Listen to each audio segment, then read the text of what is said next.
the sun is also a star. Yeah. Or something like that. The sun will be coming up by the time we're done. Yeah, this is based on another YA novel, man. And this is a little different spin.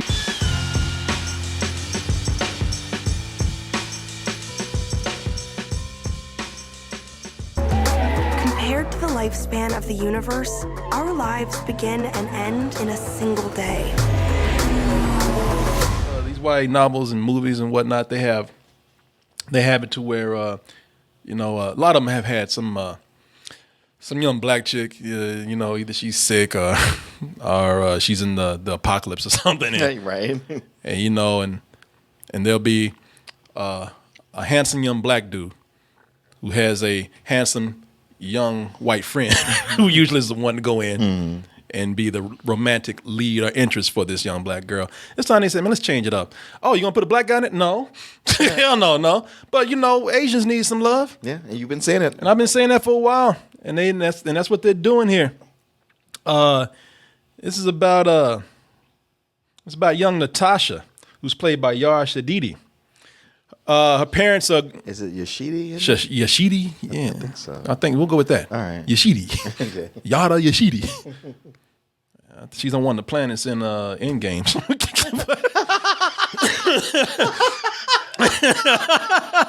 Hanging out with Captain Marvel. But in this, her parents they're being forced to, with all the immigration, the immigration that's going on, all the legislation that we have with Trump and everything. Her parents got caught up with that. They're from Jamaica. Dad got caught by a surprise bus one day from ICE when he was working in the kitchen. So young Natasha's trying to actually help things out, see if there's any hope to keep him there. But the biggest thing is that's already bad enough. She doesn't know if she's gonna have to leave or not. But the worst is that, damn, I just met this really hot Asian dude too, who he just straight up told her, like, girl, you like a pimp. I'm gonna make you love me. I know from the trailer he looked like a young Asian Christian Grey. Yeah, he does, and kind of act like it too. Yeah, the way he's all, not look like it, but the way he's rolling up on her. Yeah. Yeah, I'm gonna take over. I'm gonna make you fall in love with me in one day. Yeah. I'm gonna spend money on you and blow your mind. Yeah. What do you think about that? Girl, I'm gonna be all up in your head. I'm gonna make you love me. What you doing right now? Don't bother telling me because I'm watching you. I know. Girl, I'm gonna put you on the street. You gonna work my best corner. He pimp talking to her, man. But no, she's kind of falling for the game a little bit. And right when she starts seeing herself fall for him, she's like, oh, wait a minute, I might have to leave. I can't do this. Damn. Why is life so hard right now? Why can't I have everything I want, especially this Asian penis right here? Let's go and look at this trailer and see if true love can triumph all, especially being deported. Let's take a look at The Sun is Also a Star, and I'll be back with my review. Mr. Plaid Top. Family's from Korea, not Thailand. Well, that is not what I said, so you can stop waiting for an apology. Oh, I'm waiting for something, but not for an apology. All we have is a single day. I like that. Girl, don't be throwing Asian stereotypes on me. Now let's go sing karaoke.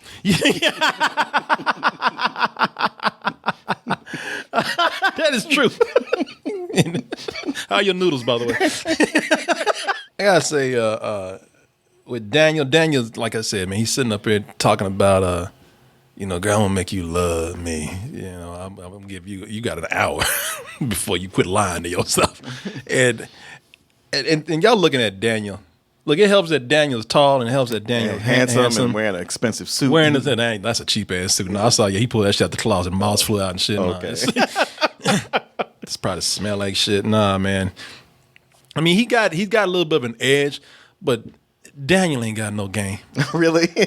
Guys, if you watching this, you thinking that you gonna pull some shit like Daniel? Yeah, I can already see this. This is a movie. Don't pull this shit. Man, listen to these goddamn lines now. If you're in a movie with a girl who thinks she want that but really don't, you try to pull these lines on a girl that Daniel does. From Korea, not Thailand. Well, that is not what I said, so you can stop waiting for an apology. Oh, I'm waiting for something, but not for. Yeah, that's That's a hashtag. That's mace to the face and a restraining order. Yeah. Yeah, I'm waiting. Oh, girl, I'm waiting for something else. You just met her. Shit, you waiting on the police to pick your ass up off the ground when you bleed from the eyes after getting maced. Fuck. Shit. And don't let him take any pictures of you because you're going to find your ass on Facebook. He just sexually assaulted me. Yeah, stay away from this creep. Yeah. He said he was waiting on me to have sex with him. That's not what I said. No, don't. Well, what did you mean? Well, I mean, yeah, I meant that, but I didn't say it though. Don't pull this shit that Daniel did. All this stuff talking about I'm gonna make you fall in love with me, or I'm waiting on something else. Hey, whatever it is, we got it. Girls don't put up with that shit today. I mean, maybe they do. No, Sharonda, okay. if anybody if anybody pull these lines on you, what would you do? You get up and walk the fuck out, wouldn't you? You'd be like, and you wouldn't even feel like you being sexually, abused or anything. I'm not abused. Maybe. I don't know how far the date's going to go. No, wait. Here's the question. Now, if Drake pulled these lines on you. No. Okay. What about if Jack Black pulled these lines? No. Okay. All right. Nah, man. But you wouldn't even say I'm sexually harassed. You just be like, this dude's corny. Yeah, you just get up and be Everybody like, roll your eyes. You would roll your eyes and you would get up and walk out. You'd be like, oh, bless his heart. Yeah. Bless his heart. Yeah. Oh, he's cute. He's trying. That's what you would say. There ain't nobody gonna fall for those lines. So in the movie, does she? Well, first of all, it's a movie, yeah. And the other thing is that everything is a coincidence. Mm-hmm. It's like God saw his game was so bad that he just set up everything for him. He set up everything for him to hook up with this girl. It was almost like God had said, man, look, if you this up, then you gay. just don't even try to chicks no more, man. I mean, I gave you everything. Everything. God set up to where they keep bumping into each other. Oh. Everywhere they go is something like, we walking down the same street. Oh, the immigration guy got seen in this building. Oh, really? That's where I got my interview. It's almost God put it up to where he's like, look, you're gonna keep bumping her, but she's gonna be like, man, okay, I'll just you already, okay. I mean, I guess it was meant to be. Okay, so here's the thing: the movie is about coincidences and serendipity. It's supposed to be so like that movie Serendipity. Like that movie Serendipity. It's supposed, what this is like they're trying to set it up where this girl doesn't believe in love. He's a guy who's writing poetry. He's sort of a dreamer, and he wants to show her not only is love real, but the movie wants to show you that love is magic, that fate really does exist. Mm-hmm. Things were meant to be. If we keep running into each other like this, then yeah, it seems like coincidence, but it's not. It's completely fate. We were meant to be together, and we're luckier than most people because, most people don't have that. The romance works because, these two, the guy's name is Charles Melton, Daniel, and of course, Yara Shahidi. What is her name? Shahidi? I don't know anymore. He said, you got me confused now. They work well together.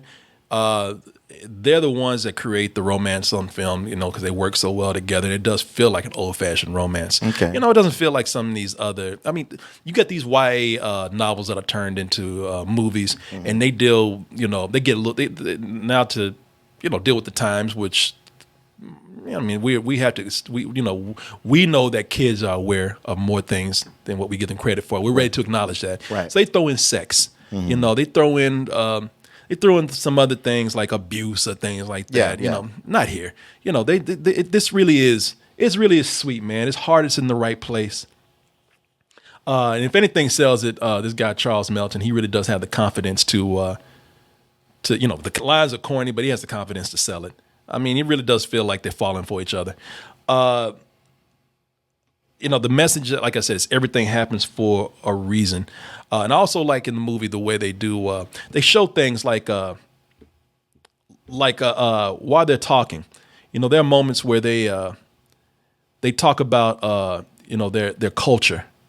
They talk about how, how his parents expect him to live because of what they came to America for and how they came to America and what their culture is just completely like. It's actually a little bit educational. Okay. She's from Jamaica, which is where she's being sent back to. They go into things about how her parents met, and you get a little backstory about her and what the culture in Jamaica is like that she's going back to. Those things are, those things are pretty well thought out.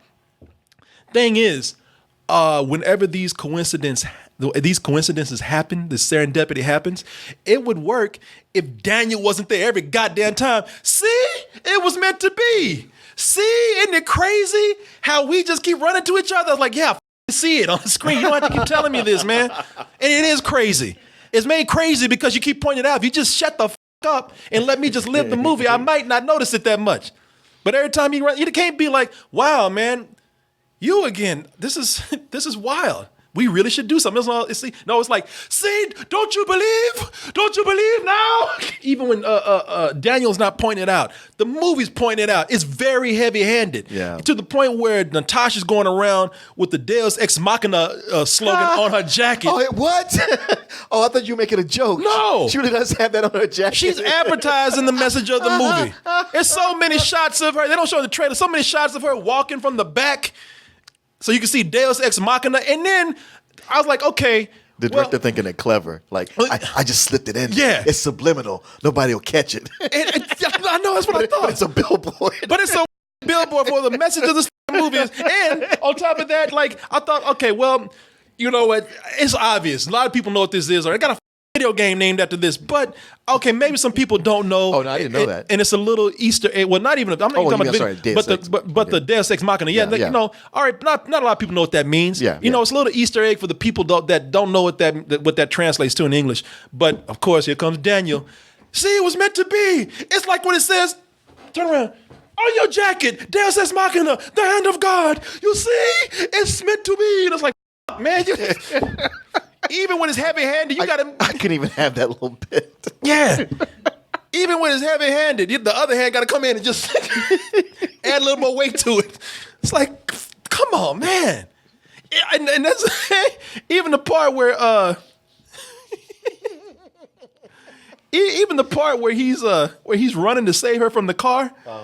It was almost like fate was driving the car. I know. Because fate was like, hey, you better get it because I'm going to kill this bitch. Well, I'm looking at how far away he was from her at that time. It's almost like the driver did a slow drive by him and said, okay, now.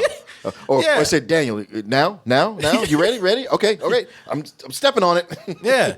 Again, God said, you better get it because I'm going to kill her. Because he ran a half a block to catch her. Yeah. Well, he couldn't see her face. Well, he knew her eyes were open and she knew exactly what she was doing. Actually, she was close by. She was. It was just a slow motion. Okay, because it looked like he was down the street. Because he wasn't doing nothing. God, like, I set up all these goddamn chess pieces for you. Ain't going to do nothing. All right, I'm going to take this bitch out. And Daniel like, okay, fine. Yeah, I thought so. Because the thing is, that car set up a couple of other things in motion for later in the movie. Because somebody else in the movie like, man, if it weren't for that car, I never would have done this. It's like, gee, what is this? Is this Christine from Stephen King? Because even when the car's going away, they do a shot on the car, and the cars are like, just driving away. Man. It's the message needs to be this thing about fate. Love is magic. It needs to be woven into the story to where it feels natural. That's not what they did here. Everything is kind of explained for you, and again, I don't know what the book is like, but it feels like one of those things where you're busy explaining most of the theme of the movie instead of actually having a movie. For me, is what it feels like. It's still sweet, man. It's not bad or anything like that, but.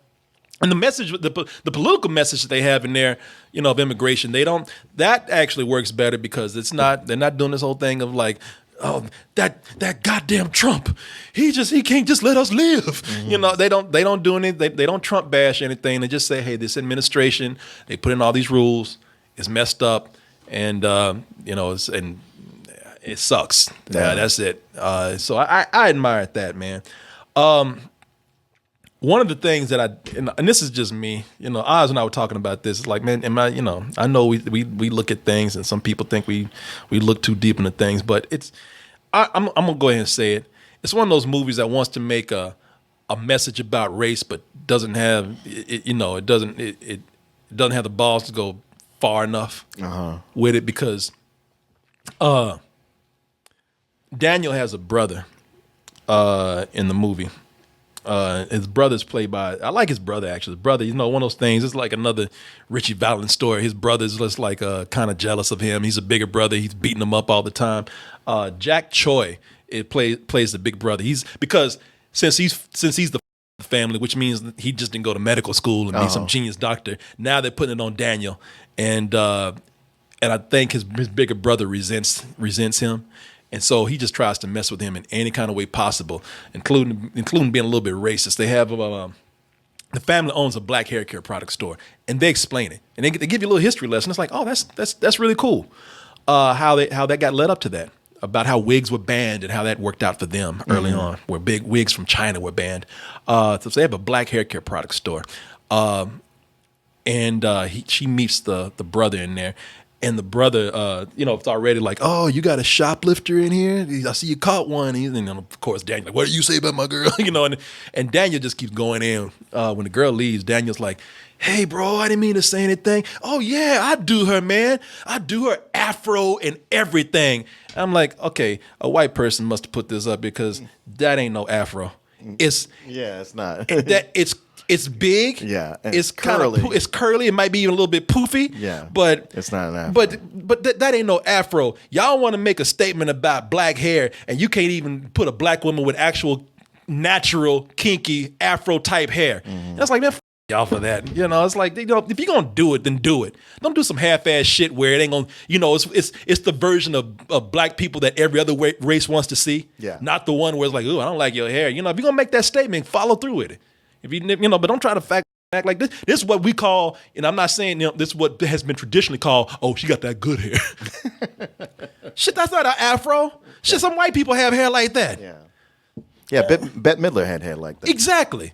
Oh man, the afro and everything. Man, you. These movies really make me mad. They try to act like that. Oh, we're making such a strong, positive racial message, and we're pro anti-racist, and then you can't even go through with with getting your imagery right. Because why? Because people won't find actual black hair, natural black hair, traditional black hair attractive. So we can't do that. Go f yourself. Other than that, though. Damn.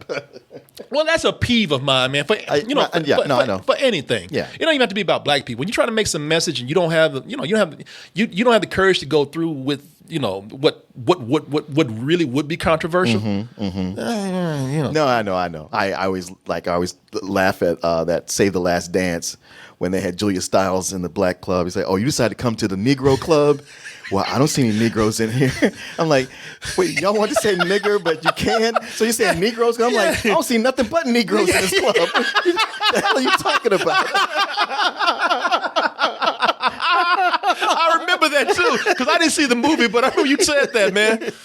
Yeah, come on, man. Do it. If you're gonna do it, do it. If you can't do it, then just don't f with it. Forget about it. Forget the message completely because you didn't have to have it. But yeah, I mean, listen, it's you heard my complaints. It's sweet. And it does work on an old-fashioned romantic level, and I did appreciate it for that. Mostly, I was just kind of taken aback by, not letting the movie just play out on its own. Having to really just kind of drive this whole magical, fate-driven message in here, and I just, maybe we could get the Korey edit where you just take out all the parts where Daniel does that over and over.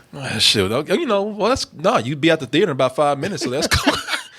Nah, it would be, because he doesn't do it through the whole thing, but when he does it, it's kind of like, well, but you feel it. Yeah, you definitely feel it. You're starting to get annoying. Just stop doing that. Yeah. Of course, they're filming in New York. I like how they film it. But again, it's like, we're going to get this girl who we're trying to make this big race message with, but we're going to save all the real ethnic shit for the background. So they show New York, everybody combing their hair and, living life and whatnot. And New York is always a cool place to film. They do capture a lot of realness in these neighborhoods. But other than that, I would give this a rental. Okay. Yeah. I figured that's where you're going. Yeah, yeah. It's when it's all done, regardless of what complaints I have, these two really do work well together. They're great actors, and I think the girl plays Natasha, Yara Shahidi. I think that, I'd have to see a little bit more of her to really see what her acting is like. But she works well with him, and he's really good, man. I'm expecting to see a lot more of him in some things. He's Well, it looks like these Asian actors are getting more work. And they should, man. In mainstream movies. Yeah, like tonight, that dog movie we saw. Yeah. It's long overdue. And I like in these movies, boy, these Asian dudes like, okay, y'all want to just fuck white dudes? We just, okay. We're going to pick up the scraps and get these white chicks over here. Or black.